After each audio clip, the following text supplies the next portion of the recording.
আসসালামু আলাইকুম, সবাই কেমন আছেন? This is Majaria Afra. তো আমরা গ্রামের বাড়ি চলে এসেছি 5 দিন থাকার জন্য, বিকজ আমার স্কুল তো শুরু হয়ে গেছে 26 তারিখ থেকে। আর আমি তো গ্রামের বাড়ি এসে খুবই খুশি। অ্যান্ড আমি আরেকটা কারণেও অনেক দুঃখ প্রকাশ করতে চাই, বিকজ আমার স্কুলের পড়া অ্যান্ড দেন আমার প্রাইভেটের পড়া সব কিছু বাদ দিয়ে আমি গ্রামে এসেছি একটা জরুরি কাজে।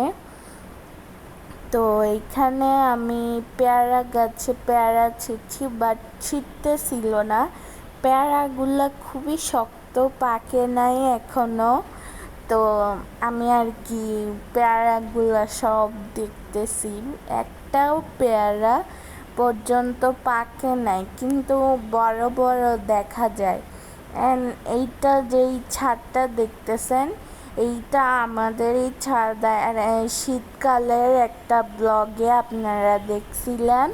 অ্যান্ড এই দুইটা বেবিকেও আপনারা চিনেন, এরা সবসময় আমার পাশেই থাকে। এরা শীতকালের এই যে একটা ব্লগ, ওই ব্লগে এদেরকে আপনারা দেখতে পাইছেন।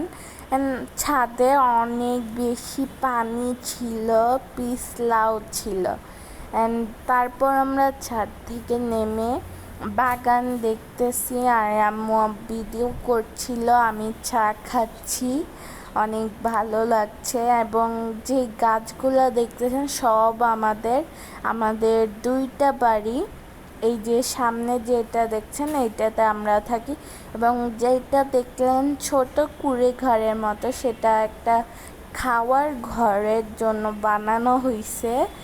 ওই কিন্তু যেটা সামনে দেখলেন ওইটা খুবই বড়। তো খুবই ভাল লাগছে গ্রামে এসে। এখানে আমি মাটির চুলায় রান্না করছি।